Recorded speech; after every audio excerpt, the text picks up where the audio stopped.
नमस्कार मेरे प्यारे दोस्तों, मैं हूं आपका होस्ट शेफ धीरज। कलनरी कैंप की एक और वीडियो में आपका स्वागत है। और इस वीडियो में हम लोग बात करने वाले हैं सॉस के बारे में। सॉस किस प्रकार से बनती है मैं आपको बताने वाला हूं।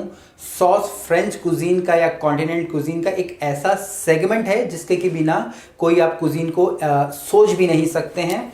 अगर आप एक अच्छा सॉस नहीं बना सकते हैं, आप कभी भी एक अच्छे शेफ नहीं बन सकते हैं। इस वीडियो के माध्यम से मैं आपको बताने वाला हूं आपकी टेक्निकल अप्रोच क्या होनी चाहिए। टेक्निकल अप्रोच अगर मैंने यहाँ आप देख पा रहे हैं, टेक्निकल अप्रोच क्या होनी चाहिए किसी भी सॉस को बनाने की। आप लोगों ने रेसिपीज़ पढ़ ली होंगी कि भाई रेसिपीज़ में क्या होता है, कैसे होता है, कैसे सॉस बनती है। आपको रू के बारे में मालूम पड़ गया होगा, स्टॉक के बारे में मालूम पड़ गया होगा, पर क्या उनसे ही सिर्फ एक अच्छी सॉस बन जाती है? जी नहीं, उनसे एक अच्छी सॉस नहीं बनती है। आपके पास टेक्निकल अप्रोच होना चाहिए, टेक्निकल नॉलेज होना चाहिए, तभी जाके आप एक अच्छी परफेक्ट टेस्टी फ्लेवरफुल सॉस बना पाएंगे। तो इस वीडियो के माध्यम से मैं आपको वही सारी चीज़ें सिखाने वाला हूँ। अगर आप कुजीन कॉन्टिनेंटल कुजीन के शेफ़ हैं, कॉमी हैं, सीडी पे किसी भी लेवल के हैं, तो वीडियो आपके लिए बहुत ज़्यादा इंपॉर्टेंट है। हो सकता है कि थोड़ा सा लंबा हो जाए वीडियो, पर एंड तक ज़रूर देखना ताकि आप भी इस वीडियो का बेनिफिट उठा सको। यहाँ पे बेसिकली मैं दो चीज़ समझाने वाला हूँ, एक सॉस का फार्मूला और जो हमारी टेक्निकल मॉडर्न अप्रोच है क्या होनी चाहिए अगर आप कोई भी एक सॉस बना रहे हैं। ट्रेडिशनली आप लोगों ने किताबों में पढ़ा होगा, हमारी 5 या 6 प्रकार की सॉस होती है। कोई म्योनिस उसमें इंक्लूड करता है, कोई म्योनिस को अलग रखता है कोल्ड सॉस में, बट यही हमारी यहाँ पे सॉस होती है। सबसे पहली हमारी स्पेनियोल सॉस होती है, जिनको कि हम लोग मदर सॉस भी बोलते हैं या बेस सॉस भी बोलते हैं। हमारी स्पेनियोल सॉस होती है, जो कि हमारे स्पेनियोल बोले तो हमारे पुर्तगाल से आई है। स्पेनियोल स्पेन बोलते हैं हम लोग वहाँ पे। एक ये सॉस होती है जिसको कि हम लोग ब्राउन सॉस भी बोलते हैं। इसके बाद जो दूसरी सॉस होती है वो हमारी वलूते सॉस होती है। वलूते सॉस के अंदर हमारा एक लिक्विड होता है जो कि स्टॉक हो सकता है, किसी भी चीज़ का स्टॉक हो सकता है, चाहे वेजिटेबल हो, चिकन हो, फिश हो, मीट हो, किसी का भी। साथ में उसमें रू डाली जाती है, रू उसमें ऐड करी जाती है, उसको थिक किया जाता है। कहीं पे हम लोग बाद में एग योक और क्रीम भी यूज़ करते हैं, बाकी अलग अलग फ्लेवर्स होते हैं। इसके बाद टमाटो सॉस होती है। टमाटो सॉस हमारी बेसिकली टमाटो से बनती है, मीट पुआ से बनती है। इंडिया में हम लोग इसको वेज बनाते हैं, पर जनरली नॉर्मली ये नॉन वेज होती है और इसके अंदर हम लोग बीफ स्टॉक का यूज़ करते हैं। इसके बाद हमारी हॉलैंडाइज आती है, जो कि एक इमल्फिकेशंस के द्वारा बनाई जाती है। इसमें एग योक को और हमारे जो क्लैरिफाइड बटर को है वो यूज़ किया जाता है। विनेगर वगैरह हम लोग यूज़ करते हैं, वाइन यूज़ करते हैं। लास्ट में हमारी बेचेमल सॉस होती है। बेचेमल सॉस हमारा सेम वलूते की तरह होती है, पर इसके अंदर हमारा दूध और रू को यूज़ किया जाता है। यहाँ पे वाइट रू का यूज़ किया जाता है।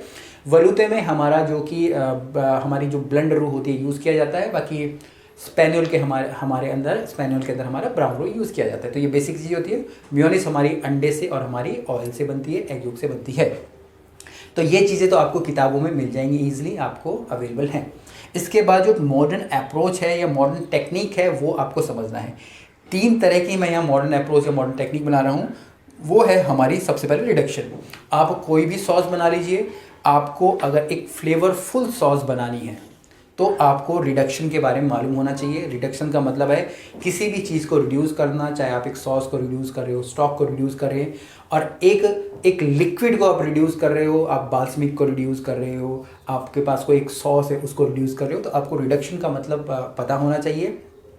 रिडक्शन के अंदर जो भी क्वांटिटी होती है, अगर मान लीजिए मेरे पास 1 लीटर है, मैं कभी कभी उसको रिड्यूस करके आधे लीटर में कन्वर्ट कर देता हूँ, और आधे लीटर में जब मैं उसको कन्वर्ट कर देता हूँ तो जो उसका टेस्ट होता है बहुत ही ज़्यादा बढ़ जाता है। उसके अंदर जो स्ट्रेंथ है वो और ज़्यादा बढ़ जाती है। उसका फ्लेवर आप बोल सकते हैं खिल के आता है एकदम।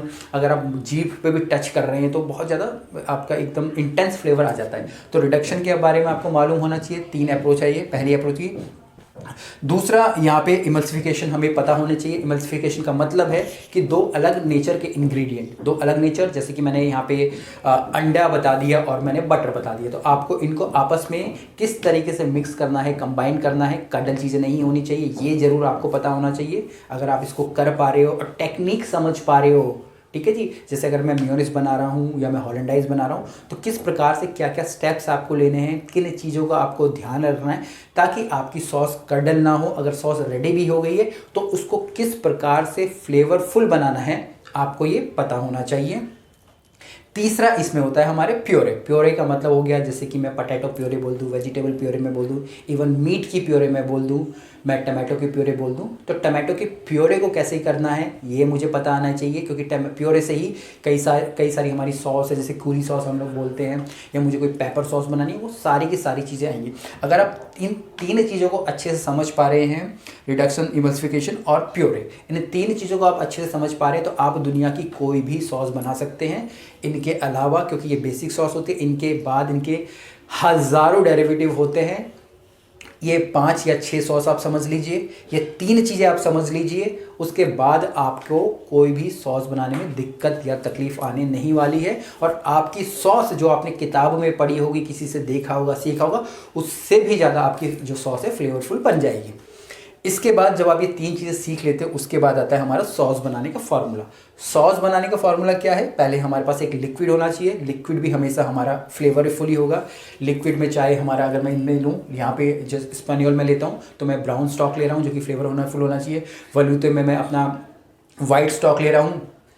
टमाटो में मैं यहाँ पे लिक्विड के तौर पे प्योरे ले रहा हूँ। हॉलैंडाइज में मैं बटर ले रहा हूँ। मेयोनीज में मैं ऑयल ले रहा हूँ। और बेचेमल में अपना मैं फ्लेवर्ड मिल्क ले रहा हूँ, अनियन या फिर अनियन या क्लोव्स के, अनियन, क्लोव्स और बेलीफ के फ्लेवर या टेस्ट के साथ। इसके बाद जब मेरे पास एक लिक्विड रेडी हो जाता है, लिक्विड फ्लेवरफुल होना चाहिए। अगर आप सिर्फ प्लेन दूध या प्लेन स्टॉक को करेंगे तो चीज़ें बढ़िया नहीं होंगी, गड़बड़ हो जाएंगी।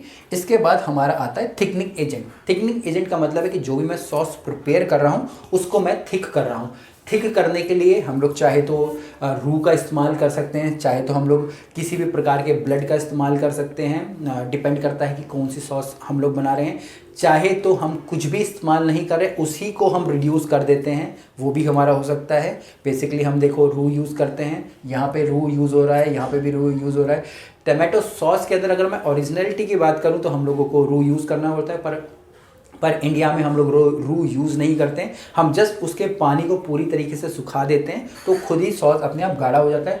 बेचेमल में हम लोग अपना वाइट सॉस यूज़ कर रहे होते हैं। तो थिकनिंग एजेंट का आपको ध्यान रखना है। कहीं कहीं पे हम लोग क्रीम का भी यूज़ करते हैं, स्टार्च का भी यूज़ करते हैं, कॉर्नफ्लावर का यूज़ हम लोग करते हैं। कभी कभी हम लोग सेम इंग्रेडिएंट के प्योरे हम लोग बना लेते हैं और हमारी जो चीज़ है या जो सॉस है वो थिक हो जाता है। इसके बाद हमारे थिकनिंग एजेंट के बाद आती है हमारी फ्लेवर्स की। जो भी सॉस आप बना रहे हैं आपको उस प्रकार का फ्लेवर उसमें डालना पड़ेगा। फ्लेवर्स के अंदर हमारे वाइन हो सकते हैं। अगर मैं रेड वाइन सॉस बना रहा हूँ, ठीक है जी, या मैं मदीरा सॉस बना रहा हूँ, तो मदीरा जो वाइन है उसका फ्लेवर उसके अंदर आना चाहिए। उसके वाइन के फ्लेवर को अच्छे से मैं एक्सट्रैक्ट या इन्हेंस तभी कर पाऊँगा अगर मुझे अच्छे ढंग से उस वाइन को रिड्यूस करना आता है। अगर मैं पेपर सॉस बना रहा हूँ, ब्लैक पेपर सॉस बना रहा हूँ, तो पेपर सॉस को वाइन के अंदर कैसे रिड्यूस करना है और उसके बाद उस लिक्विड को थिक करना है, वो मुझे आना चाहिए, तभी जाके मेरी पेपर सॉस अच्छी बनेगी। अगर मैं मशरूम सॉस बना रहा हूँ तो मशरूम का जो लिक्विड है वो मुझे अपने स्टॉक में ऐड करना पड़ेगा और मशरूम को अच्छे से मुझे सौते करना आना चाहिए। उसके बाद चाहे मैं उसकी प्यूरी कर रहा हूँ, चाहे स्लाइसेस कर रहा हूँ, और उसको मैं अपने सॉस के अंदर ऐड कर रहा हूँ, तभी जाके जो मेरी मशरूम सॉस है वो फ्लेवरफुल बनेगी। सेम मैंने यहाँ वाइन्स का बता दिया। इसके बाद वेजिस की बारी आ जाती है। वेजिस से हम अपनी जो सॉस में फ्लेवर लेके आ पाते हैं। वेजिस का अगर मैं एग्जांपल दूं, मैं एक कूली सॉस बना रहा हूं। कूली बेसिकली प्योरे होती है। यहाँ पे वेजिस के साथ आप लोग फ्रूट्स भी ऐड कर सकते हैं। मैं बोलता हूँ कि मैं टमाटो कूली सॉस बना रहा हूँ, तो टमाटो कूली सॉस के अंदर जो टमाटोज़ हैं और पेपर्स हैं उनके स्किन को निकालना मुझे आना चाहिए, बेसिक चीज़ हो गई। उसके बाद उन्हें अच्छे से ब्लेंड करना है, रिड्यूस करना है और बिल्कुल एकदम फाइन स्ट्रेनर से उसे स्ट्रेन करना है। अगर मुझे ये टेक्निक पता नहीं चलेगी, मैं कोई सी भी रेसिपी पढ़ लूँ, मेरी सॉस कभी भी अच्छी नहीं बनेगी। उसके बाद जो सॉस के अंदर जो फ्लेवर आता है वो होता है हर्ब्स का। कहीं पे हम लोग रोज़मेरी सॉस बनाते हैं, कहीं पे हम लोग थाइम सॉस बनाते हैं। अगर मैं एग्जांपल लूँ, जैसे हम लोग टमाटो सॉस बना रहे हैं तो हम लोग हमारी जो ऑरिगेनो का फ्लेवर उसमें हमेशा डालते हैं, हम लोग बेसिल का हम लोग फ्लेवर डालते हैं।